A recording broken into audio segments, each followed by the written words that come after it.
can you please tell me who your characters are and describe the dynamics between them and maybe also the group they belong to? Yeah, I play Frances, and she's a 21-year-old college student. And when we meet her in the story, she's in university with her best friend and ex-girlfriend Bobbi, and they do spoken word poetry together, and that's where they meet Nick and Melissa, who are a married couple. I play Nick of the married couple. He's a 31-year-old actor from Dublin, married to Melissa, and he becomes kind of tangled up in this complicated, messy affair with Frances, and as a consequence, all four characters kind of messily change. Yes, Melissa is a successful writer, I suppose financially successful, and she writes essays. It's not exactly clear what she writes essays on, but I have my own idea. She is the wife of Nick, who is the boyfriend of Frances, who is the girlfriend of Bobbi. So I play Bobbi. I think Bobbi, in terms of her relationship with Frances, is considered more of like the extroverted, outspoken one. Which I think kind of then carries you on through all the stories and stuff. Mm-hmm. And with Melissa, I think Bobbi has just an immediate interest kind of in Melissa, purely because of everything that she is, just by looking at her, just by like feeling her energy, her confidence, and it's just a nice little break from the quiet Frances. Yeah, I think that's the part of the question I skipped, is I think that their relationship is the antithesis of their individual, primary relationship. Yes, and there is obviously an age gap between them, between those all four characters, and they are all in completely different places in life. But what do you think they look for in each other? I guess it's an interesting one, because I don't think any of them realise they are looking for anything, and it's only kind of when they open themselves up to those relationships they kind of discover maybe what they were lacking or what they're kind of getting from this. But I guess speaking in terms of Nick and Frances, I think they're both introverts and kind of used to being on the back foot in kind of their pairings, and I guess when they meet each other there's kind of an intrigue or maybe kind of an innate understanding of the other's kind of position.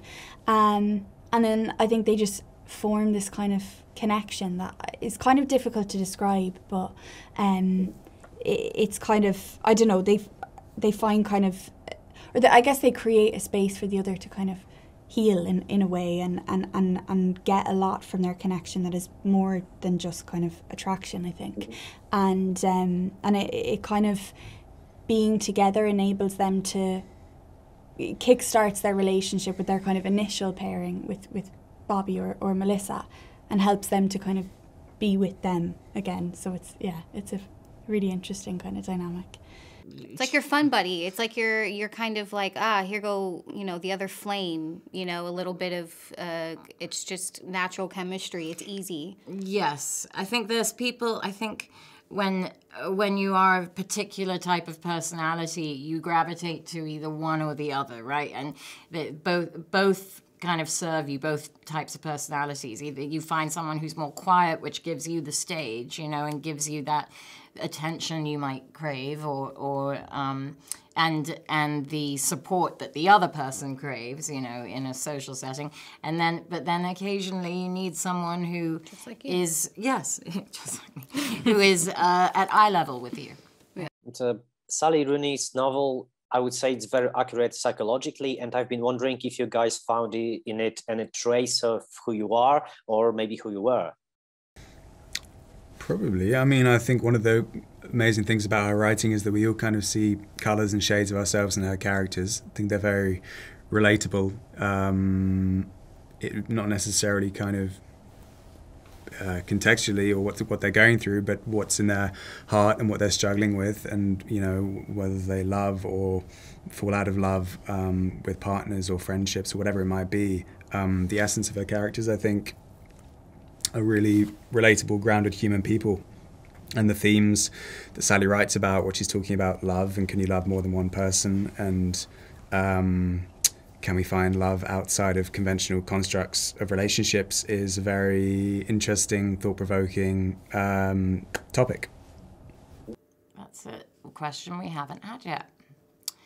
Do you want to go for that? Yeah, I think the way she, I guess even with like Bobbi, you know, the way she's like, you can love multiple people, it doesn't matter, the kind of the way she treats relationships and all that, like I could see the similarities, and I could also see where maybe a few years ago I would be that open, and I would be that like, let's try everything, and you can juggle all these things and love all these people, versus now it's like, you know, we were talking about this thing of like you start to make more sacrifices, and you can I can still feel that you can love multiple people and all that, but then it's just at some point you hit a point in life where you're just like, it's just too much work. And also that can still hold true, but in terms of actual relationships and partners, you start to shift your idea of what's more important and wanting more stability. And so I guess through reading that, working on it, and growing up myself, I'm just like, shift a little bit.